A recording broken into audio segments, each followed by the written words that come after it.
all concerned by the rise of anti-Zionism among young Jews. Do you perceive the rise of anti-Zionism among some young Jews in America? I do. And how do you explain that? Does it concern you? Do you think it's a real trend? What can you do to stem it? I'm throwing a lot at you here.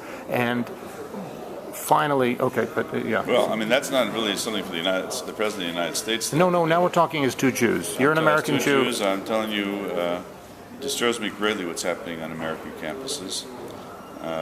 I'm not directly involved in that, but I certainly follow the debates, and it really is, in some respects, even frightening. Okay, but Mark, I believe that some of these Jews would respond to what you were saying earlier about we've got to tap that Jewish chord in these voters, leaving aside the the Democratic Jewish voters. We got to tap their Jewish chord to get them to vote for Romney. Some of these young Jews might say, Marc Zell is invoking a tribal identity, that we have to think about what's good for the Jews. And you know what? We live in a world in which we're interdependent. We have a minority president in the United States. Jews are going to be safe in the world, not by having a militaristic state, but by protecting minority rights, which have served us so well in the United States, by extending that understanding also to Israel. You follow me. We're Universalist Jews, they would say, and he's a tribal Jew. Well, how do you respond to that? Well, look, you may have heard that maybe in your own family. I don't know. Fortunately not. Okay. I've got, sorry. I'm making it children. They're all living in Israel. Okay, I'm sorry. Not all religious, but they're all committed Zionists. Okay. And that's not because I beat it into the head, but because they kind of responded that way from their hearts. Yes. But look, I'll tell you something. I threw a lot at you. I'm sorry. You did. Yes. But I have to respond. I'm responding on a personal level. Yes. Look, this is a sincere I made conversation. A decision. Yes. I voted with my feet. Yes. I moved from the United States. Yes. I moved to Israel. Okay. And part of the reason I moved to Israel is because of my concern about the kind of trends that you're describing in the United States. Okay. Yes. And among American Jews, you talk about universalism and sectarianism. Yes, okay, we have this dichotomy that's built into Jewishness. Okay? Yes. It's built into our identity. Yes. Okay, we can see it in the prophets. If we go back to the biblical times, you can see it in other parts of the Bible. You can see it throughout Jewish history. There's this dynamic, a tension between the universalist outlook of the Jewish people, a more cosmopolitan outlook, and also a more ethnic, or you use the word tribal, which sounds I'm sorry. Anthropological. Okay. Whatever. I understand your point. Yeah. Okay. That's built into Yiddishkeit. That's built into Jewishness. That's great. And I love that you're saying that. And one of the things that each generation and each individual, frankly, and each generation has to reconcile is that tension. Okay. Now, I believe in a world that is hostile to Jewish values. I mean, even something like circumcision, gets outlawed in court decisions in Germany and so on. In a world that's hostile to our existence, where we're physically threatened by Iranian nuclear weapons when they come into existence, when our state is held out and slandered on a regular basis around the world. I hope your network doesn't do it, but. And it's, in a world like that, I mean, it's important sometimes for kind of for the wagons to circle around and to defend what we've got, because that same set of values, those Jewish values, gave birth to a major component of Western culture, and to both other major religions, monotheistic religions. I mean, the Jewish people has contributed enormously to the advancement, mostly, of humankind throughout history. That's something to be proud of. I agree with you. And I'm really that's proud something we want of to continue. But the only way that's going to continue if Judaism and Jews, as a separate stream in human, the human legacy saga, also continues to exist. And that means that we have to also nourish our own set of values and our own distinctiveness, and that's something to be proud of. I mean, America stands for that in a lot of in ways. That pluralism that means that's symbolized by the melting pot of Emma Lazarus. I mean, we need to be separate, tribal, if you will, and also to keep our universalistic outlook on things. Yes, but we need to find a balance. It's not one or the other. And these kids that you're talking about, a lot of them just lost they don't have the Jewish roots, and they because of failure of the system or the education they've gotten, their family values, or mixed marriages, or whatever it happens to be. Yes. And the message and their identities become diluted. They become lost. Am I holding you, Mark? Okay. No, it's okay. Okay. So I coming down. Okay. So I'm. From where? What were you? From my high. From my. Oh, that's it. From your Romney high. This is really great for me. Tell me why. why. Really energized. Why? In a way that you hadn't been before. Well, I met the candidate for the first time. It was really for me a chance to listen to him. I mean, I heard a speech yesterday, but that was prepared. But today he spoke extemporaneously, and it was quite impressive. Really? He gave literary sources for his views. And, he spoke intelligently and articulately. Yes. I was quite impressed, really. Oh, that's great. Yeah. I was an assimilating Jew until probably 5 years ago, and your partner plays a role. Former partner plays a role in that I decided that he represented everything that I was opposed to in American Jewish political life.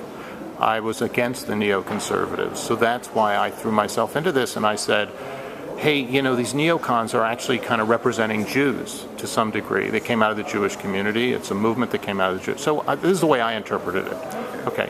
So I said, guess what? I'm married to a non-Jew. I don't go to synagogue. I'm Jewish. I'm proud of being Jewish. And I threw myself into study of Jewish history to say, you know what? I'm going to be Jewish, and I'm going to oppose what I regard as a particularist or tribal, what I would regard as a tribal sort of self-definition. And in studying Jewish history, and Theodore Herzl said in his diary in like 1900, the test of my state is that the stranger will feel comfortable here, will be accepted. And I come here and I go through Calandia, and I think you guys are doing a really lousy job at making these people feel. First of all, they lived here before the Aliyahs of the 19th century. They lived here before the persecuted left. Some of them. Okay. Some of them. Okay. Well, minority did. Okay. Well, a good number of them, but. How can you tell me, as an American Jew who cares about my people, I think you are delegitimizing the state of Israel, but also you're hurting the Jewish brand by the way you're treating these people. I find it unsupportable. So you want my response to that? Of course. Okay, I'll give you my response if you're interested. Of course I am, Mark. First of all, the response has several components. One is the historical one, which you started off with. Yeah. People themselves that are living here, as I indicated, a minority of them are native Palestinian Arabs. The majority of them have come in from surrounding countries as a result of the economic boom that was created by Zionism.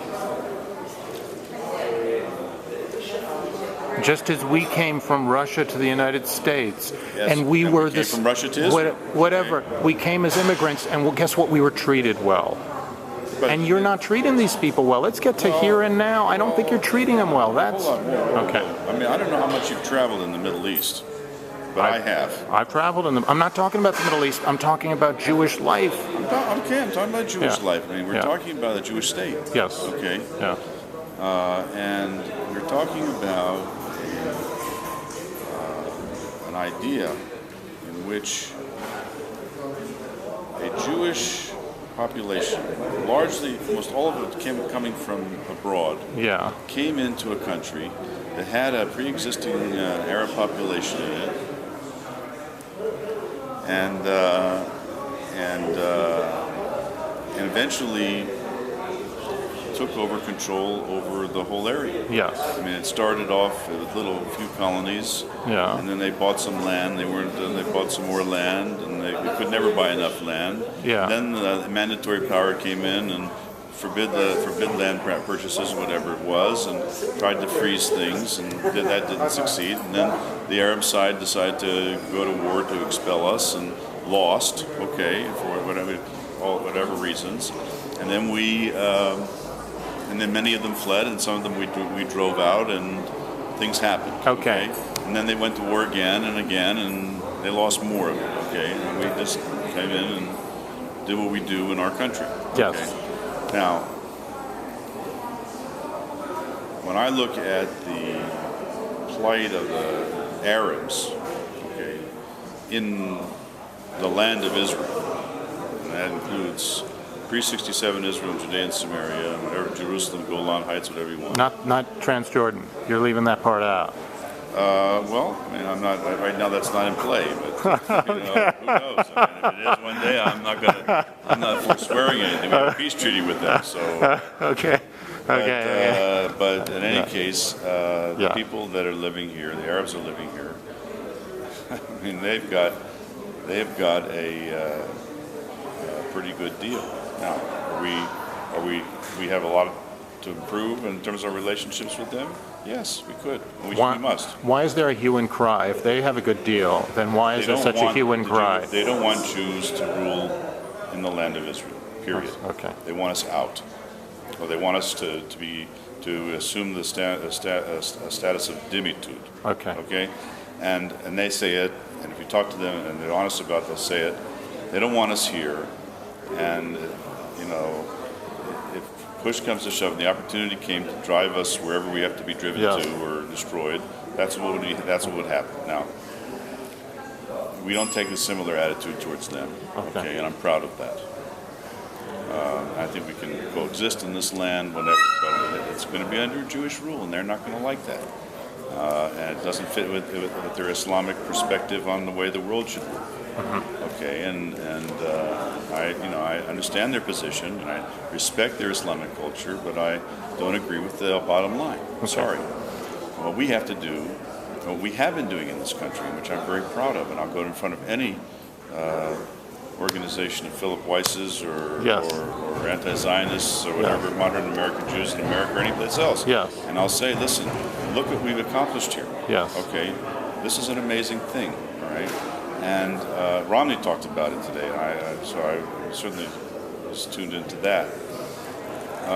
And what we've done is we've taken this, this land that Mark Twain described. You've read his descriptions of it. I have. And turned it into this place where we can sit in a hotel like this and have plenty of food to eat and water to drink, and that's something that Arabs and Jews alike are participating in. There's electricity, and there's television, there's internet, and there's schools, and so on. Okay, there are disparities, okay, in a lot of ways, and I'm not trying to ignore them. But we, as a society that's trying to constantly improve, and materially and spiritually and everything else, we are trying to deal with these issues. And I'm also proud as a society that we have these kinds of debates, okay, about the kind of issues that you're raising, okay. It's not something it's something to be proud of, not to condemn Israel for what it's done or how it's treating the people in Kalandia or not treating them in Kalandia, but how it's and what it's accomplished on the grand scale, okay, and given these people an opportunity for a level of material existence and other opportunities, including independence, for God's sakes, because we've given that to them. Okay. When they were under their Arab rule, they were might as well they were heading down the tank. All right, so we've given that to them, universities and everything else. I mean, I'm not talking about paternalism here. I'm talking about just a general view, a Jewish view. It's a universalistic view that drives us to be concerned about these kinds of things, because when you compare that with what's going on in the Arab world, okay, now there are not many Jews, if any, left in the Arab world, but there are some other minorities like Copts in Egypt and Assyrians in Iraq, and they're not happy. And they're not happy. And what about those guys in Syria now? Okay, the Christians in Syria, who make up a huge part of the population. I mean, they're running away. Right. Okay, because they actually are saddened by the demise of the Assad regime, just as the Christians in Iraq lost out when Saddam Hussein was tossed out, because they understand that in the Arab world, there's not really a place for these. That's not the Jewish way. Whether you're a right wing or you're left wing, the Jewish way takes those kinds of issues to heart. The kind of issues that said that drove you back to reconsider your Jewishness, or the kind of things that we deal with in every way. Now, I think we're getting bad PR? No, just a bad deal or bad. Yes. I can't remember the word. When everything is painted like we're oppressing these Palestinians, I live among them. Okay. I live in Tekoa. Yes. Okay? And I've lived most of my entire life over the Green Line. All right. Surrounded by Arabs. Yes. I'm the minority in a lot of respects. Okay? Yes. But I also seen how dramatically their life has improved. You take Tekoa, for example. I mean, the Arabs that were living in that area in '67 were Bedouins, and they lived out of tents, and they lived a really wretched lifestyle. Today, you have to see the kind of places they have. Towns and villages with multi-storied homes and electricity and all these other things, and sewage and running water. I mean, and schools, and they're under the Palestinian Authority now. I mean, they got their own autonomous government. So, I mean, that's a dramatic improvement of their situation. You compare their lot with those of their fellows in Egypt, for example, where I'm sure you've traveled. I have. It's quantum leaps of difference. Okay. Now, it still can be better, but it's great. We have a lot to be proud of. It's like the half-empty glass. You know, when you sell it to people like yourself or to these anti-Zionists. You want to look at us as the little Satan, whatever? You can look at us that way. You can look at us as a modern miracle, okay, that's improved the lives of Jews and Arabs alike.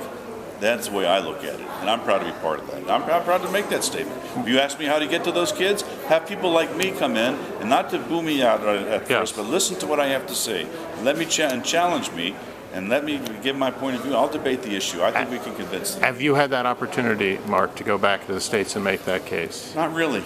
No. And have you saw it? I'm not blaming anybody. I understand. I'd like to do it, actually. Yeah, okay. Marc, I appreciate your sincere responses to my intense questions. Thank you very much. I hope